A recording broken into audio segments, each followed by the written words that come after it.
Muy buenas tardes. Una vez más al programa de México sin Fronteras, Enlaces en Comercio Exterior, para tocar un tema que estamos seguros que va a ser de su interés, porque tenemos la agradable presencia de José Ignacio Sordo Galarza, un mexicano industrial que tiene 35 años en los Estados Unidos, que emigró hacia los Estados Unidos y es uno de los mexicanos de éxito, y que nos va a platicar sobre algunas situaciones que a través de este tiempo le han sucedido a él, y es además autor de un libro que él se lo va a platicar y que también queremos ponerlo para que ustedes, si nos hablan por teléfono al 55 63 19 40, puedan tener acceso a este libro que es verdaderamente interesante. Pues Ignacio, muchas gracias por haber aceptado esta invitación. Muy amable. Nos gustaría que fueras tan gentil de presentarte, quién eres, qué haces en los Estados Unidos, por qué te fuiste y qué ha pasado, y en fin, todo lo que podamos hablar de tu libro y de todas tus experiencias de éxito y también de fracaso, porque mucha gente con enorme frecuencia dice, no, pues yo solamente quiero hablar de mis éxitos. Y yo creo que es importante también hablar de cosas que nos han orillado a tropezarnos y a rasparnos un poquito la rodilla, y que nos ha ayudado a levantarnos y a ser hombres de éxito. Claro, bueno, pues muchísimas gracias, Javier, por estar aquí. Estoy muy contento con estar con ustedes. Es un honor estar en este programa. Quisiera hacer unas aclaraciones. No tengo 35 años en Estados Unidos. Yo creo 25. Bueno. Estoy más jovencito, ¿no? Yo tengo 25 años viviendo fuera de México. Yo empecé a trabajar en México. Tuve una oportunidad de trabajo en Caracas, Venezuela. En Venezuela yo tuve la responsabilidad de sistemas de una empresa internacional de América Latina. Y después yo me fui a vivir a Estados Unidos.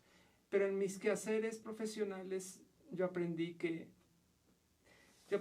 nosotros los mexicanos pensamos siempre que el pasto es más verde del otro lado de la frontera, que todo al otro lado es perfecto. Y la realidad no es perfecto, o sea, hay oportunidades en todos lados. Entonces, de acuerdo a mi experiencia esos 25 años, yo desarrollé como 2 modelos de consultoría que le apoyo a las empresas en cómo ser aún más exitosos en sus negocios. Les voy a poner así como precursor para el diálogo. Chicago, por ejemplo, yo vivo en la ciudad de Chicago. Chicago es la ciudad donde se genera más comercio en Estados Unidos. El 80% del comercio de Estados Unidos se genera desde Chicago o a través de Chicago. Chicago también es la ciudad que mayor demanda de tecnología existe. O sea, toda la creación y el consumo de tecnología es por excelencia en Chicago. Es más grande que Nueva York y que el Silicon Valley. Y como tercer ejemplo, la ciudad de Chicago tiene una gran población de mexicanos. Es quizá la tercera ciudad más grande de mexicanos del mundo y la primera de mexicanos fuera de México. Entonces, cuando ves estos dos ejemplos de comercio, servicios digitales y gran cantidad de mexicanos, uno se podría pensar, ¿y por qué los mexicanos que vivimos en México, o es más, por qué los latinoamericanos que operamos en América Latina no vendemos soluciones de tecnología en Chicago? Y yo les podría decir, no hay empresas latinoamericanas allá haciendo negocios. Entonces, como una anomalía. O sea, muchas empresas son exitosas en América Latina, pero les cuesta mucho trabajo operar fuera de fronteras. Entonces, bajo esa situación, yo desarrollé una metodología, y ahorita estamos trabajando en un proyecto para facultar a los empresarios que hacen soluciones digitales que las comercialicen en Chicago. El mes que entra vamos a abrir nuestro Centro de Innovación de Tecnología en Chicago. Y este modelo está basado en la hipótesis de mi libro y en la charla que vamos a tener el resto de la charla. Esa es un poquito la idea a manera de introducción. Que me estabas platicando respecto a tu libro, ¿no? Que tienes básicamente, se centra en una fórmula que tú tienes, que has desarrollado, que la has aplicado, y que quien la siga, pues no es que le asegure el éxito, pero sí por lo menos romperá ciertos paradigmas que a veces cuesta trabajo quitárselos, ¿no? Exacto, sí. Bueno, la hipótesis de mi libro, como lo pueden ver aquí, se llama El ejecutivo inconfortable, o en inglés sería The Uncomfortable CEO. Y la premisa de quién es una persona inconfortable o quién es un ejecutivo inconfortable tiene 4 pilares. O sea, una persona inconfortable, que hablando en español sería una persona que está en contra del status quo, tiene 4 habilidades. La primera, tiene una profundísima curiosidad por lo que está pasando en el mundo.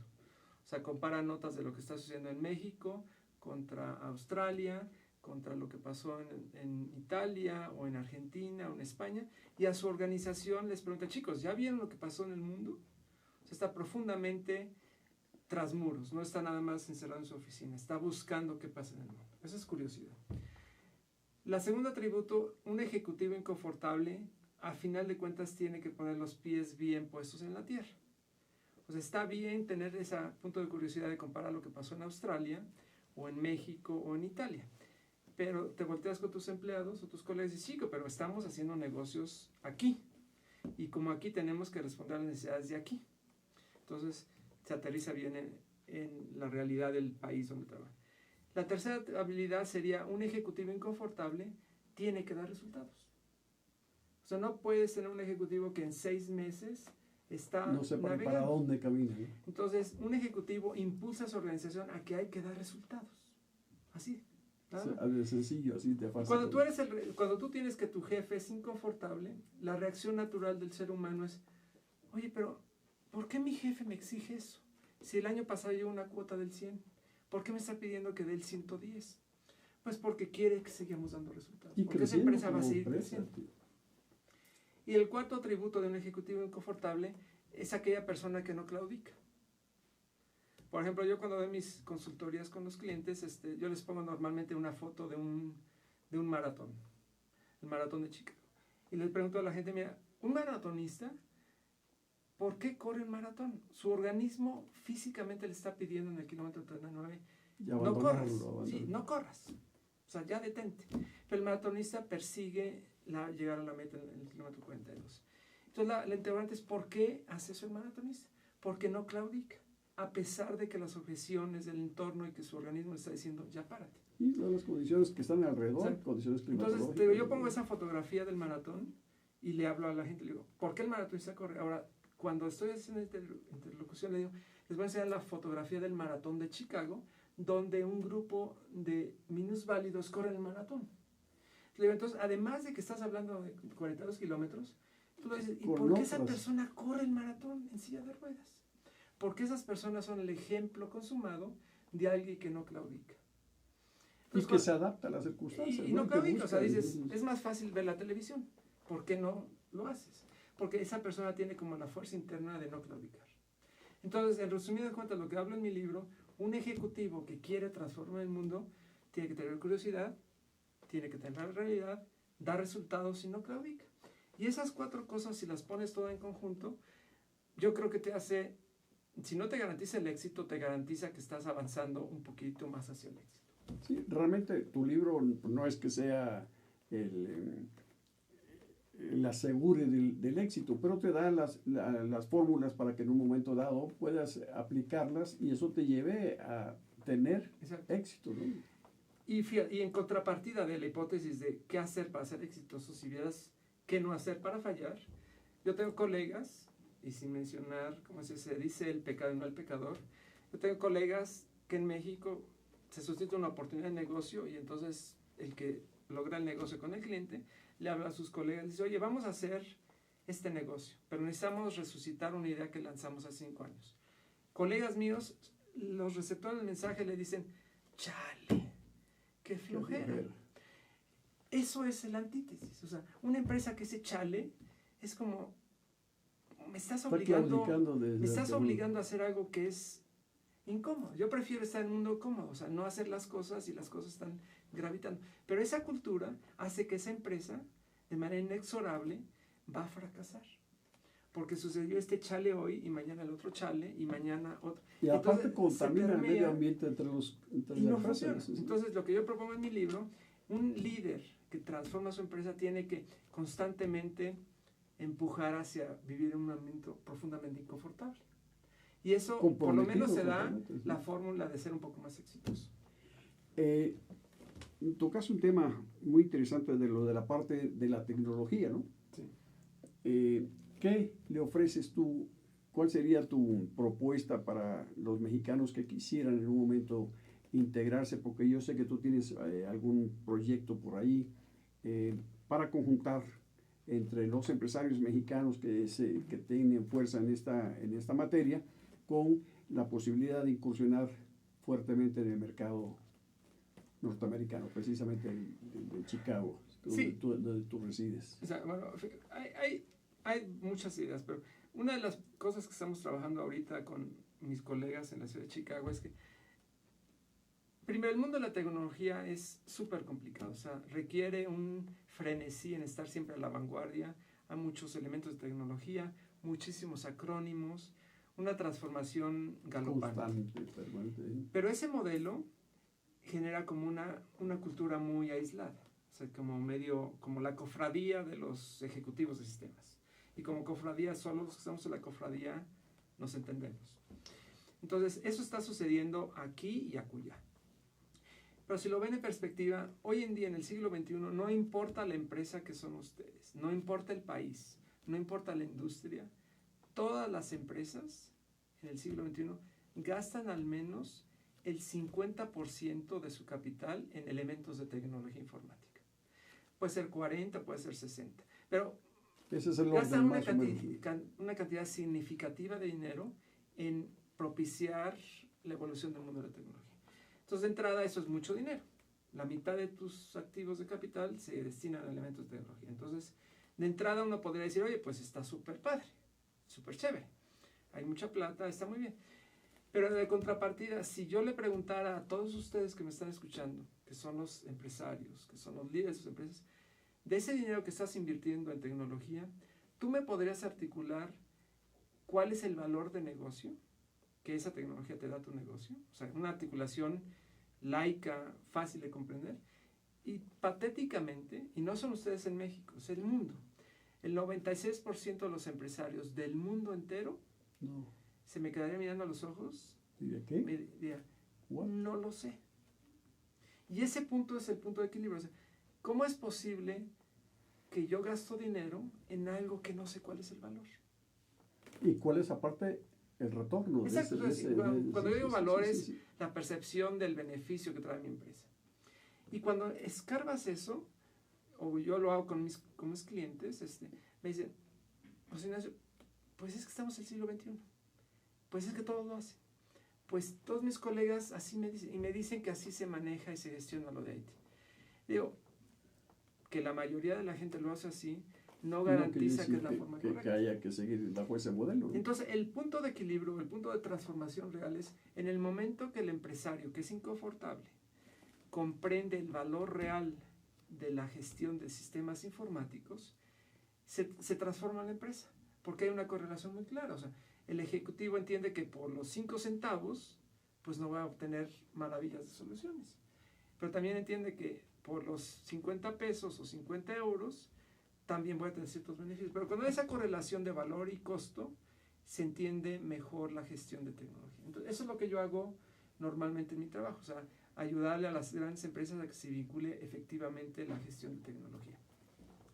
Y en contrapartida, por ejemplo, lo que estamos haciendo en Chicago, que les decía, el Centro de Innovación de Tecnología, pues es un modelo parecido. O sea, si lo ves así, ¿cómo es posible que ninguna empresa en Iberoamérica hace soluciones de tecnología en Chicago? Y cuando digo ninguna, es ninguna. O sea, ninguna. No hay ninguna. Tajantemente ninguna. No hay ninguna. O sea, hay a lo mejor una o dos, pero la realidad es de redondeo. ¿Cómo es posible que no lo hacemos?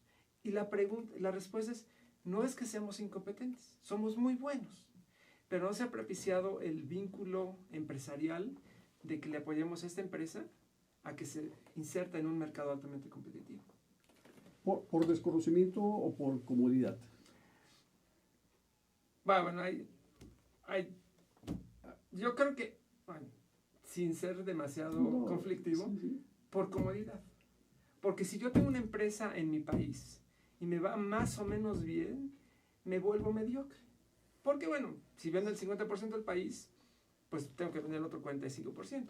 Pero si yo tengo una empresa donde en el país o en la economía que estoy sufriendo, yo voy a buscar, como inconfortable, como curioso, cómo vender fuera.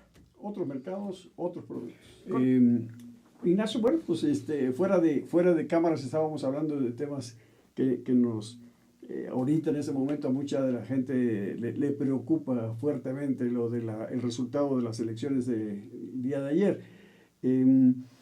¿Cómo ves tú lo que se habla, lo que se amenaza de que ya el presidente electo Donald Trump habla de que dice que se va a eliminar el famoso Telecán, ¿no? ¿Tú cuál es tu perspectiva viendo las dos situaciones, México y Estados Unidos? Bueno, yo no soy político. No, pero yo creo que siendo práctico, empresario pragmático, yo creo que la mejor relación entre las entidades, entre los países, es el comercio bilateral. ¿Sí? Porque hay un vínculo muy estrecho. O sea, te contaba, el estado de Illinois, que está en la parte norte de Estados Unidos, casi con frontera de Canadá, dentro de ese estado, 600,000 puestos de trabajo en Estados Unidos se vinculan con el comercio internacional de México. O sea, así de fácil, así de sencillo y así de atado, ¿no? Pero eso genera un vínculo muy estrecho, porque si te va bien a ti, me va bien a mí. Entonces yo creo que el nuevo presidente estará evaluando las implicaciones de lo que tiene que hacer. Pero nuevamente yo creo que, volviendo al tema de Estados Unidos, yo creo que el mercado más grande del mundo es Estados Unidos. Y tenemos que encontrar forma de, a pesar de esas barreras o de esas percepciones, encontremos la forma de dar servicios de valor agregado, que es lo que estamos tratando de hacer con el Centro de Innovación de Tecnología. Entonces, ¿tú consideras que no es tan grave, tan de preocupación para la postura del nuevo presidente en cuanto a las relaciones de comercio exterior de México? Yo no creo que no. No, o sea, vaya, tú sientes que no, tu percepción, porque tú estás afortunadamente en los dos lados, ¿no? Yo creo que el hombre es un empresario, entonces tiene que saber cómo sobreviven las empresas. Entonces, asumiendo que él tiene esa experiencia, yo creo que tendrá que calibrar su mensaje. ¿Crees que haya que modificar el TLC? Yo no creo. No. Quizás adecuarlo. Yo no creo. Darle Yo creo que no. Pero yo creo, y volviendo a mi tema consentido, que es el mundo de inconformidad, yo creo que el problema no es ellos contra nosotros o nosotros entre nosotros. Yo creo que el problema es si nosotros como latinoamericanos seguimos viviendo en el mundo del confort, de la comodidad, no vamos a avanzar. Te contaba, hace unos días estuve en una reunión con algunos diplomáticos mexicanos en Chicago y curiosamente en ese entorno se sentía como una reunión de vamos a hablar con el Rey Tlatuani y vamos a pedir al Rey Tlatuani que nos dé. Y yo personalmente creo que es profundamente equivocado. O sea, yo le decía al Rey Tlatuani, le decía, la mejor forma de generar bienestar en la comunidad hispana es creando riqueza. No es pasando 5 pesitos del gobierno federal a 5 pesitos del gobierno estatal. Eso no va a funcionar. Que ha sido un mecanismo casi tradicional, ¿no? Que se ha dado de los empresarios. Dame. Exacto. Y estás obligado a darme porque tú eres gobierno, ¿no? Exacto. Y yo creo que eso como empresario está mal. O sea, como dicen, y aquí si no te duele, claro, no lo haces. Entonces nosotros lo que estamos haciendo es, tienes todo el marco legal, el marco jurídico, pero tenemos que hacer que las cosas funcionen. Estábamos en la interrupción, yo estaba contando una cuestión de mucho orgullo para un país en especial, de mucha ofensa para México. Les voy a contar eso. Estados Unidos, siendo un mercado tan grande, ¿de qué país creen que son las flores que se consumen en Estados Unidos? Uno podría inferir que pues han de ser de México porque está cerquita, ¿no? Subes un camión y lo llevas. Porque además tenemos grandes variedades. Y no es cierto. Las flores que se consumen en Estados Unidos vienen de Colombia. Es un gran orgullo para Colombia. O sea, Colombia ha demostrado que cuando tienes una adversidad o un país económicamente pequeño, tienes que buscar mercados nuevos. Y entonces esos colombianos exitosos han encontrado la forma de mandar las flores desde Colombia a Estados Unidos. Llegan con los controles fitosanitarios, con la protección climática y con toda la seguridad. Con todas las regulaciones que implica esto, ¿no? Y si lo ves así, ¿cómo es posible que pasa? Mi hipótesis es porque ellos viven en una economía que está constreñida. Entonces, cuando un empresario está ahí, tiene que buscarle los medios para ser exitoso. Y en contrapartida, sin ofensa de mucho, yo creo que en México vivimos muy bien, demasiado bien. Y cuando tenemos esa comodidad, pues le bajamos la barra. Entonces, a mí en lo personal como mexicano que vive en el exterior, me sorprende cuando unos empresarios dicen, no, hacer negocio en Chicago, No sé de idioma. mejor voy a vender mis cositas en Monterrey o en Michoacán o en Mérida. Pues sí, está bien, esas son ciudades dignas, pero entonces estamos mediocrizando nuestra capacidad de vender soluciones de calidad mundial. Porque además obtiene beneficios, ¿no? Ah, El claro. propio empresario, no solo fiscales, sino Claro. en el intercambio de moneda. Ahorita en este caso, Claro. exportar es más conveniente para los mexicanos que Por importar. porque supuesto, sí en se van el a caso de encarecer. las flores, porque yo tengo conocimiento de causa que los precursores de ese comercio internacional le decían a los de flores de México, ¿por qué no los venden en Estados Unidos? Y dicen, no, yo mejor voy a vender muchas flores el Día de las Madres. Dice, pues sí, pero puedes vender más flores. No, pero venderlo con los controles fitosanitarios. Aduanas, transporte, Entonces, logística. pero mi tema no tiene que ver con las flores ni con los colombianos, no. Es esa cultura de comodidad. Cuando vives en ese microcosmos de que las cosas están cómodas, te mediocrizas. Y no tiene que ver mucho. O sea, Corea hace años era una economía fracasada. Y Corea exporta carros de calidad mundial. Porque si hubieran hecho solo carros para venderse en Corea, sus carros serían mediocres. No, y hace 25, 30 años, tú que estás tocando el tema de Corea, hace 25, 30 años nosotros estábamos muy por encima de Corea. Por supuesto. Hoy se ha cambiado esa fórmula. Sergio ¿no? Sarmiento en una de sus charlas magistrales dice, la economía de Corea y la de México eran casi la misma en los años 50, Sí. 60. Y se volcó, no porque hablan coreano, porque los empresarios ahí tienen esa vocación de ser inconfortables. Tienen curiosidad, dan resultados, se enfrentan a la realidad y no claudican. Y buscan superar. Y entonces mi hipótesis es, pues ¿por qué no lo hacemos? Ahora, para cambiar un poquito la dinámica y no hacer una clase de regaño, en contrapartida yo he visto que también los empresarios mexicanos que se ponen las pilas muy bien pueden ser muy exitosos, muy, muy exitosos. Y en esa partida yo publiqué otro artículo hace un par de meses donde yo hablo de ese genotipo de los empresarios mexicanos que se llaman las 4 Fs.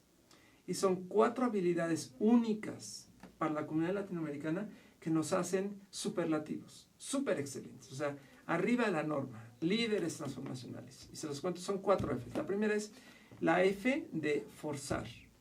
Perdón, la F de foco. O sea, los latinoamericanos, cuando nos enfocamos en algo, lo hacemos. O sea, tenemos como el rayo láser y lo vemos. Entonces, F de foco. La segunda F es de forzar. O sea, los empresarios latinoamericanos o mexicanos, cuando queremos hacer algo, al final de cuentas lo forzamos. O sea, ya lo hemos hablado 3 veces, Javier. A la cuarta lo vamos a hacer. No es cedir y discutir, porque nos está acabando el tiempo. Entonces, entramos en el proceso de forzar. La tercera F es la anticipación del futuro. O sea, yo creo que tenemos genéticamente esa habilidad de inspeccionar el futuro y predecir lo que puede fallar en mi plan de negocios. O sea, tenemos esa habilidad de tener alternativas. prestidigitación. O sea, sabemos que si eso huele feo es que seguramente está mal. Únicos, en el resto del mundo no tenemos esa habilidad. Los otros empresarios americanos, europeos o asiáticos no lo tienen. Y la cuarta F, que también es superlativa, los latinoamericanos o iberoamericanos o mexicanos tenemos la capacidad de ser frugales. Y frugal se entiende no en el sentido de ser corrientes y baratos, sino en hacer la misión con el menor número de recursos posibles. Entonces, lo que yo propongo en mis consultorías, si tú tienes un empresario inconfortable con eso de curiosidad, resultados y no claudicar, si lo juntamos con que un empresario iberoamericano tiene las 4 Fs, esas 4 y 4 elementos es una fórmula para ser súper exitoso. Súper exitoso. Te contaba hace rato en una charla, todo ese sentido de frugalidad yo creo que nos da una ventaja competitiva superlativa en el mercado de comercio con Estados Unidos. O sea, la cultura de Estados Unidos la economía de Estados Unidos es muy abundante en recursos. O sea, se necesita hacer algo y lo haces con 10 elementos. Cuando quizá en la cultura latinoamericana lo puedes hacer con 2 elementos. O sea, somos más frugales. Allá, si lo ves así, se gastan más recursos. Yo lo que le digo a los empresarios, si lo entendemos bien, nuestra propuesta de valor va a hacer que seamos financieramente más atractivos para ellos. Y entonces podemos conquistar el mercado y crear vínculos de comercio internacional y crear riqueza allá y crear riqueza acá y un bienestar internacional mucho más sólido. O sea, que esa situación que se ha planteado, que planteó el candidato, el presidente ya electo, cuando dijo que iba a incrementar el 35% de los aranceles de los productos mexicanos, y que mucha gente, pues sí, nos preocupó, sobre la gente que estamos metidos en el comercio exterior, nos preocupó grandemente. No es tan factible que eso se dé, por lo que acabas de comentar, No, de que, yo no creo que no. que en Illinois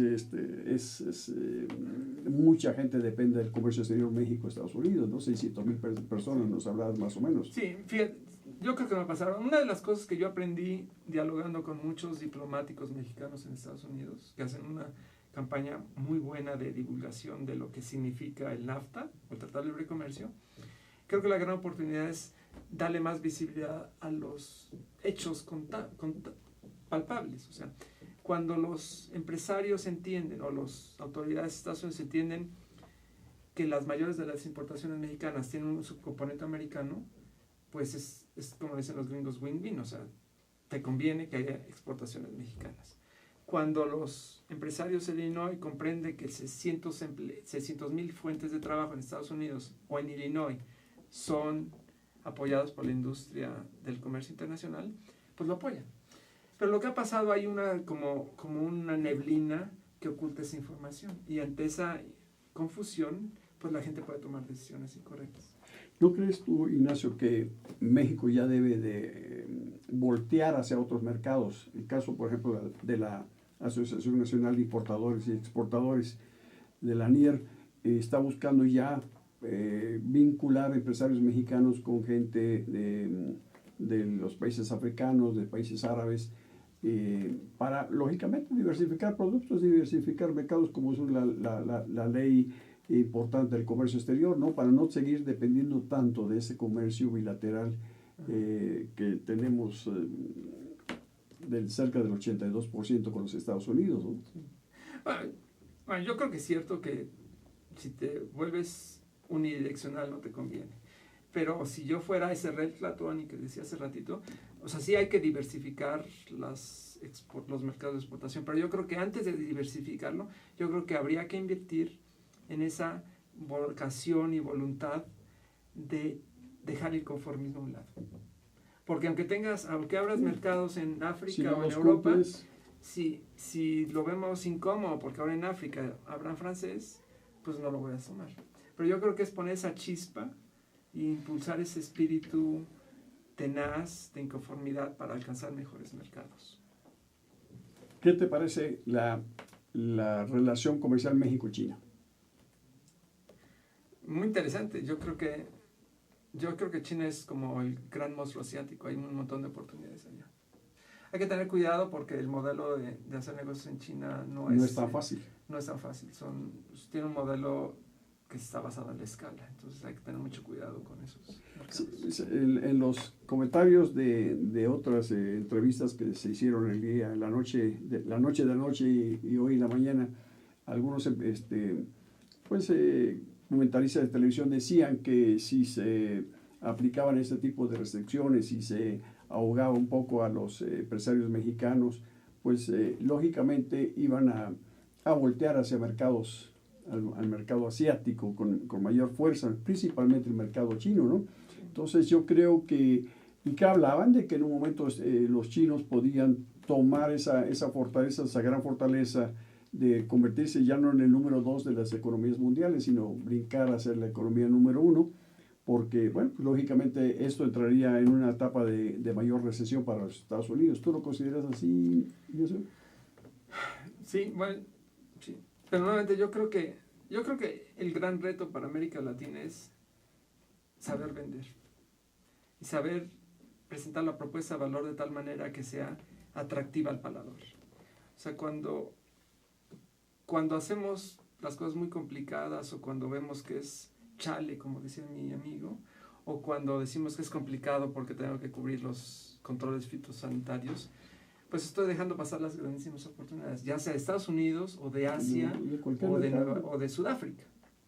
Entonces, yo creo que antes de ir a esas cosas, yo creo que habría que hacer una vocación de crear ese espíritu de emprendedores, inconformistas, transformacionales, que sean mucho más prácticos. Y un poco la hipótesis, lo que tengo aquí en mi libro y lo que he publicado en el otro lado. Que con mucho gusto, por cierto, hay 5 copias que están listas para donárselos a las personas que nos manden ahí un mensaje.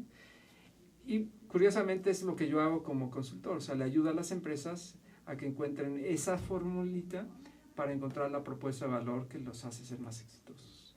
Sí, yo les pediría a nuestro muy amable auditorio que si fueran tan gentiles de comunicarse al 55 63 19 40 y hacer mención a este programa y solicitar el libro de Ignacio Sordo, pues como eso se los acaba de comentar, él deja aquí 5 ejemplares que él mismo va a firmar para las personas que se interesen y que quieran pasar a recoger aquí en la parte de la administración. Se les dejarán los libros y a ustedes pasarán a un horario conveniente que se dicta aquí en esta empresa.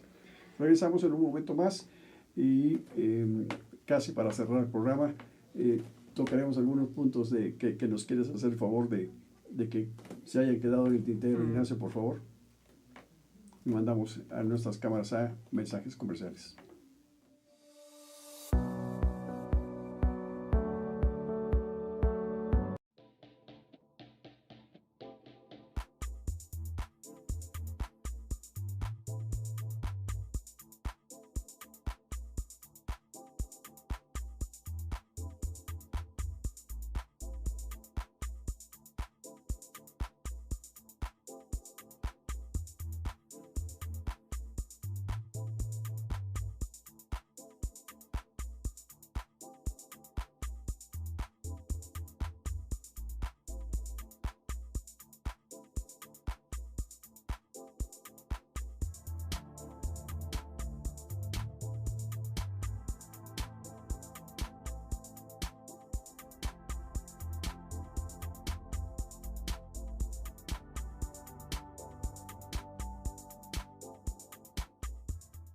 Ruiz Robles, corredores públicos y peritos traductores. Trabajamos para darles seguridad, confianza y un servicio profesional en sus asuntos relacionados a fe pública, valuación, arbitraje comercial, asesoría jurídica y traducciones.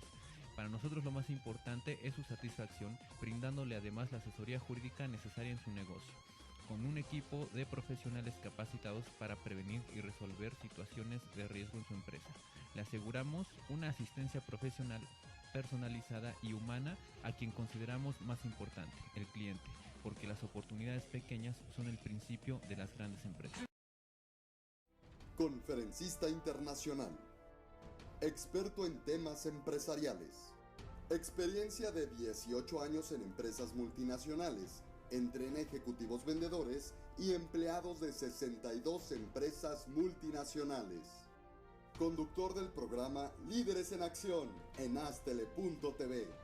Ha brindado más de 2.500 conferencias en México, Centro y Sudamérica. Orador profesional y campeón nacional de oratoria. Considerado el comunicador del año. Gildardo Avendaño.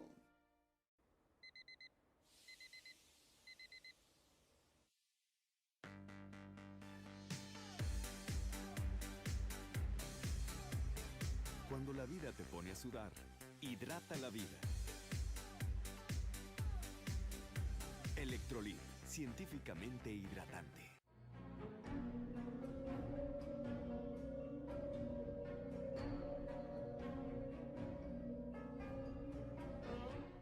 Rosso Fragola.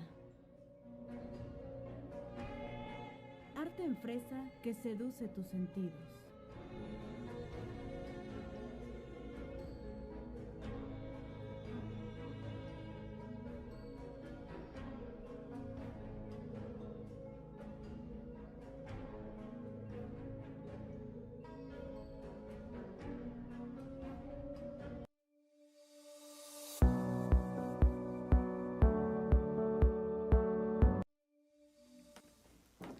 Pues regresamos a nuestro último bloque de esta interesante plática.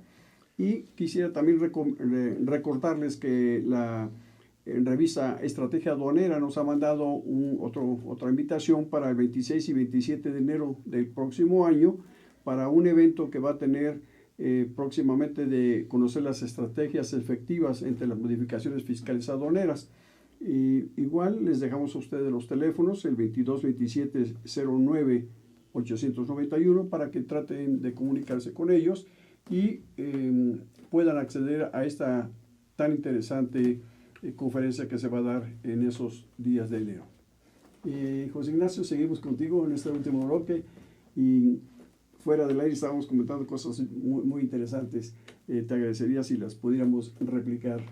Claro, sí, bueno, yo quisiera capitalizar, sobre todo para aquellos empresarios que nos están escuchando, que son empresarios que hacen soluciones de tecnología, soluciones digitales o informáticas, y que quieren entrar al mercado más competitivo del mundo, que es en este caso Estados Unidos, ubicados en Chicago.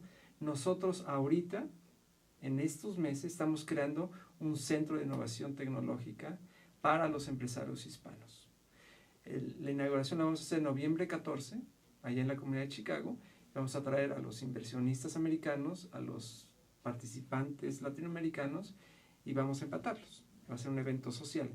Pero es una buenísima oportunidad si ustedes tienen ese espíritu de inconformidad, de que quieren crecer, que quieren incursionar en un mercado altamente competitivo sin tener esa volatilidad. O sea, nosotros estamos creando ese ambiente para facultar que los empresarios sean exitosos. Nuestro compromiso es que tienen que ser exitosos. Ahí aparecen los teléfonos a donde pueden dirigirse contigo y que puedan contactar empresarios mexicanos que tú los estás invitando a este evento que considero que es una gran oportunidad para ellos, como bien dices, incursionar en un mercado tan importante y tan interesante y que se nos quiten los miedos de lo que está pasando en este momento en los Estados Unidos con la nueva designación presidencial y que veamos que, pues sí, vamos a lo mejor tener algunos pequeños tropezones, pero que no son tan graves como se ha magnificado, ¿no? Entonces, creo que eso sería para nosotros una muy buena oportunidad de incursionar en este mercado, ¿no, José Ignacio? Sí, y nuevamente yo creo que si lo que propiciamos como empresarios, propiciamos un ambiente cómodo, de placer, de estar en la playita, pues no vamos a tener negocio en el futuro. O sea, va a ser mucho más demandante. Pero si lo que nosotros queremos es crear bienestar a través de crear riqueza, eso conlleva que el líder de la empresa o los empleados de la empresa tienen que ser inconformistas, o sea, tienen que tener curiosidad, buscar resultados y no claudicar. Y eso es lo que está aquí en mi libro. Entonces, con mucho gusto, ahí tenían en la pantalla mis datos, me pueden encontrar en LinkedIn o me pueden encontrar en Twitter, o simplemente me hacen una llamada telefónica o me llaman por correo electrónico. Ignacio, ¿tú con qué frecuencia vienes a México, más o menos? Excelente pregunta. Normalmente yo viajo una vez al mes a la Ciudad de México. Bueno, una vez al mes viajo en América Latina. Y mi calendario de viajes está basado primordialmente en la oportunidad de hablar con empresarios locales. Entonces, de entrada yo podría decirles una vez al mes en América Latina yo estoy viajando a los países. Entonces, es bien fácil vincularse conmigo, si nos mandan un mensaje, podemos charlar, y entonces organizamos un encuentro y con mucho gusto yo les puedo ayudar a que ustedes transformen ese modelo de negocio para que seamos más agresivos y más competitivos. Sería interesante que las cámaras o las empresas te buscaran contactar, Ignacio. ¿Cuál sería lo más recomendable, lo idóneo para sacarle el mayor provecho contigo? Bueno, nuevamente me pueden mandar un email. Yo estoy aquí para servirles. Lo que estamos haciendo en Chicago es para que las empresas crezcan y generen bienestar y riqueza. Esa es nuestra motivación principal. Entonces, una cámara de empresarios en la industria digital, pues contáctenme o mándenme sus datos y yo con mucho gusto, ya sea yo o el consejo directivo de mi grupo, nos ponemos en contacto con ustedes. Somos 17 ejecutivos que estamos comprometidos en hacer esta idea que funcione. Entonces, ya como última palabra, honestamente es verdaderamente frustrante cuando se ven tantas oportunidades en el mercado internacional que las dejamos pasar de frente. Porque tenemos miedo, porque no Porque queremos somos arriesgar. cómodos, porque entrar a esos mercados exigen un compromiso distinto, es una escala distinta. Pero hay oportunidades para todo el mundo. O sea, vean lo que pasó con Corea, lo que pasó con Japón, lo que pasó con nuestros amigos de Argentina, de Brasil, de Venezuela, de Guatemala. Ellos son mucho más, los de Colombia, el ejemplo que les decía Las Flores, tienen esa vocación de cubrir las adversidades y tomar la oportunidad. Y honestamente, aunque suena conflictivo, yo creo que México es una verdadera posición excelente. Y esa posición de excelencia puede generar la comodidad. Y eso es lo que debemos de competir. O sea, no se trata de hacernos la vida de cuadritos, pero impulsar por algo más grande de lo que tenemos. Y aparte, no poner todos los huevos en una canasta. Exacto. O sea, ¿para qué solamente voy a atacar el mercado mexicano, como tú bien dices, en nivel de confort? Sino vamos a salir al mercado externo, vamos a arriesgarnos, vamos a buscar nuevas oportunidades para poner la posibilidad de tener ingresos del extranjero que nos conviene, no solo como empresa, sino como país, y que pues también tener nuestros ingresos y nuestro propio crecimiento dentro de México, ¿no? Exacto. O sea, yo creo que la frustración existe cuando ves esas oportunidades pasar enfrente de ti y que nadie las agarra. Porque si no la agarras, alguien la va a tomar. Sí. ¿Y por qué no la tomamos nosotros? Estamos geográficamente en un lugar privilegiado. muy privilegiado. Y tenemos, México, en este caso, es el productor número 1 de ingenieros en la industria informática del mundo, per cápita. O sea, producimos más ingenieros informáticos per cápita que cualquier otro, que China.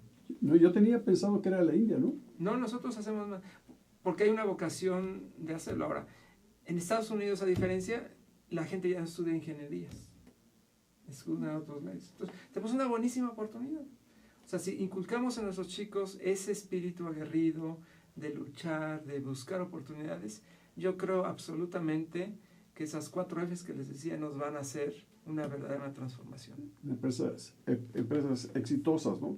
Bueno, pues ahí les dejamos aquí este reto a todos aquellos empresarios de este sector que quieran y que habían pensado que posiblemente incursionar en el mercado norteamericano era muy difícil y que mejor pues, decidieron solamente quedarse aquí. Tienen la oportunidad con el licenciado José Ignacio de participar con él conjuntamente. Él los va a guiar, él los va a llevar, él los va a asesorar y lógicamente pues aquí es beneficio para todas las empresas mexicanas y para las empresas que en un momento deseen como cámaras, como empresas privadas, individuales, quieran acercarse a este nuevo modelo de conquista de este mercado. Exacto. Y nuevamente, crear bienestar es a través de crear riqueza, no es a través de mover dinerito de una bolsa a dinerito de otra bolsa. Si generamos riqueza, esa riqueza va a generar un bienestar amplísimo en nuestras comunidades, ya sean los hispanos en Chicago o los mexicanos aquí o los españoles en España. Y generar riqueza es donde se tiene que genera hacer. empleos y genera economía colateral y no solo regional en ciertas zonas, sino a nivel nacional, ¿no? Y que específicamente con algunas empresas que puedan ser pues modelos a seguir. La cosa aquí es arriesgarse, pero van a arriesgarse con un modelo ya pues bastante estudiado por José Ignacio y que pues él les va a, de alguna forma a tratar de que pues sea lo más seguro. No hay nada seguro en este mundo, pero lo más seguro, lo más factible, y aquí tienen que poner parte tanto en un momento el gobierno federal, los gobiernos estatales, las cámaras o las propias empresas, para que esto se dé de alguna manera con beneficios para todo el mundo, ¿no?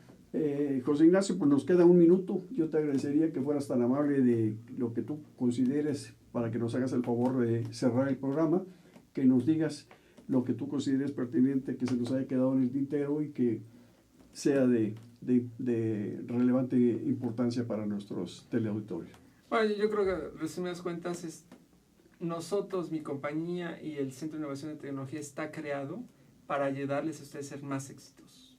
Esa es nuestra vocación. Estamos aquí para ayudarles, para que ustedes triunfen, generen más bienestar y más riqueza. Lo hacemos a través de un profundo conocimiento de cómo la gestión de tecnología se vincula con las empresas. Eso es lo que hacemos. Entonces, con mucho gusto, mándenme un email o mándenme una llamada telefónica.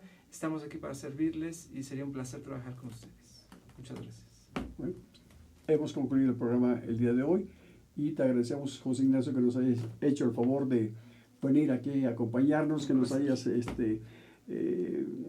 dado la oportunidad de conocer qué es lo que tú haces y cómo podemos integrarlo a los empresarios mexicanos. Es un placer. Muchísimas gracias, José Ignacio Sordo. Eres muy gentil. Muchas Muy gracias. amable. Es un placer.